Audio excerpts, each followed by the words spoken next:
produksi garam kita itu per tahunnya berapa sih, Pak? Baik, terima kasih. Jadi kalau dari data tahun 2024, produksi garam nasional itu sekitar 2,1 juta ton setahun. Ini dipenuhi dari garam tambak sekitar 1,8 juta dari garam rakyat dan juga dari PT Garam itu. Kemudian sisanya sekitar 0,3 juta ya, ton itu dari industri yang membuatnya swasta. Jadi 2,1 itu produksi garam nasional. Kebutuhannya sendiri itu sekitar 5 juta. Perhitungan kita di tahun 2025 ini 4,9 sekian juta ton kebutuhannya. Dari 4,9 itu dipenuhi dari dalam negeri 2,1, sisanya adalah impor. Nah, sekarang itu kita rencananya memperkecil impor itu sampai dengan tahun 2027 itu sudah tidak ada lagi impor. Itu dengan amanat yang dari Perpres 17 2025. Baik, tapi terkait dengan angka yang boleh dikatakan masih cukup jauh begitu ya Pak, Ya. dari angka produksi ke angka permintaan atau penyerapan. Anda melihatnya sebetulnya strategi-strategi apa yang harus segera dilakukan oleh pemerintah, artinya langkah-langkah konkret apa yang perlu segera dilakukan agar produksi garam di tanah air ini meningkat? Ya. Ada dua hal. Yang pertama yang berkaitan dengan garam rakyat tadi ya. Kemudian juga salah satunya adalah memperbaiki sistem supaya banyak pihak yang masuk berusaha dalam sektor ini. Jadi mengundang investasi lebih baik lagi lah. Nah, caranya dengan intensifikasi, ekstensifikasi maupun dengan penggunaan teknologi. Nah, cara-cara kita dengan kondisi yang ada ini memang tidak semua lokasi bisa dipakai buat mendukung swasembada garam. Intensifikasi berarti kita meningkatkan produksi yang sudah ada. Dengan cara misalnya ada intervensi teknologi ataupun perbaikan tata kelola di situ. Kemudian yang ekstensifikasi, salah satu kesulitannya adalah menemukan tempat yang mempunyai kualifikasi bisa untuk dikembangkan sebagai industri garam di situ. Dari sisi sumber daya airnya, tanahnya, kemudian juga dukungan infrastrukturnya, masyarakatnya gitu di situ. Dari proses perjalanan ini kita mau memfokuskan ekstensifikasi itu di daerah Nusa Tenggara Timur karena melihat faktor geografis kemudian juga ketersediaan lahan yang memungkinkan di sana. Nah, untuk intensifikasi kita bekerja sama dengan PT Garam memperkuat pengelolaan industri di tambak rakyat.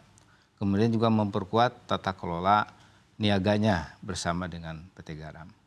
Nah, itu yang kita lakukan. Memang ini ada gap yang cukup besar, tapi dengan kondisi-kondisi yang ada dan perhitungan yang sudah dilakukan oleh banyak pihak, kita berharap 2027 ini bisa selesai. Namun ya kuncinya adalah semua harus bareng-bareng, tidak bisa dari KKP saja atau misalnya dari BUMN saja. Ini masalah tata niaga juga sangat mendukung, sangat berpengaruh gitu terhadap pencapaian ini. Baik, sebelum kita lebih jauh membahas terkait dengan strategi ekstensifikasi ya Pak ya. Mungkin boleh dijelaskan Pak, di Indonesia Pak untuk produksi garam ini paling besar di Pulau Mana, karena kita tahu kan Indonesia negara kepulauan, lautnya terhampar luas begitu ya Pak ya. Nah, artinya selama ini produksi-produksi garam terbaik atau dengan produksi garam jumlahnya cukup besar ini di provinsi atau pulau mana Pak? Kalau yang existing masih di Madura ya, karena itu hampir 50% lebih itu produksi garam nasional itu dari Madura. Itu dari pulaunya. Yang lainnya tersebar cukup banyak dan karena batasan faktor cuaca, faktor alam lah yang membatasi, tidak semua pulau di Indonesia ini bisa dipakai untuk produksi garam. Masalah angin, masalah hujan, kemudian juga jumlah matahari teriknya berapa, bulan kemaraunya berapa, itu sangat berpengaruh. Dan jenis tanah yang bisa dipakai untuk industri garam itu ternyata tidak semua jenis tanah. Bahkan di NTT pun yang kondisi geografisnya dan cuacanya sangat bagus untuk industri, tidak semua tanahnya bisa dipakai. Karena ada tanahnya berkarang, porus gitu ya, tidak bisa dipakai. Jadi ini perlu pemilihan lokasi yang sangat tepat. Kita bisa saja menggunakan teknologi ya untuk produksi garam ini. Namun nanti harganya nggak bisa bersaing dengan harga yang impor. Karena dengan teknologi evaporasi menggunakan solar, matahari, itulah yang paling efisien sekarang. Kalau menggunakan pompa, menggunakan membran dan sebagainya, cukup mahal nanti hasilnya. Baik, artinya biaya produksinya jika menggunakan teknologi untuk produksi garam mungkin bisa digenjot, tapi biayanya cukup mahal ya Pak, cukup tinggi. Lagi-lagi nanti mungkin investasi di sektor garam ini akan bisa menarik juga ya Pak ya ke depannya kalau kita berbicara mengenai sebetulnya ada teknologi yang bisa digunakan.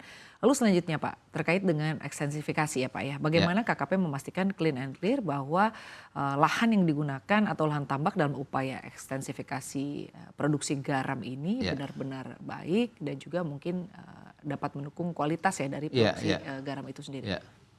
Nah untuk lahan memang pemilihannya banyak kriteria yang kita tetapkan. Selain tadi masalah cuaca dan sumber daya airnya, ya, kondisi tanah itu sangat mempengaruhi. Kemudian berkaitan dengan penguasaan lahan, ini yang sering menjadi isu. Kita mengembangkan konsep konsolidasi lahan. Jadi walaupun itu lahan masyarakat atau lahan adat, itu kita ajak bersama dengan nanti mungkin ada skema bagi hasil dengan rakyat atau dengan adatnya, masyarakatnya. Dan nanti bisa dilibatkan dalam usaha atau dalam proses kerjanya mereka. Nah ini tentang konsolidasi lahan ini yang kita kembangkan sekarang untuk di Nusa Tenggara Timur, supaya bisa mendapat lahan yang cukup luas dengan hambatan-hambatan yang lebih sedikit gitu. Hambatan-hambatan tentang lahan ini. Disitulah kita mencari clear and clean untuk masalah lahan. Baik, tapi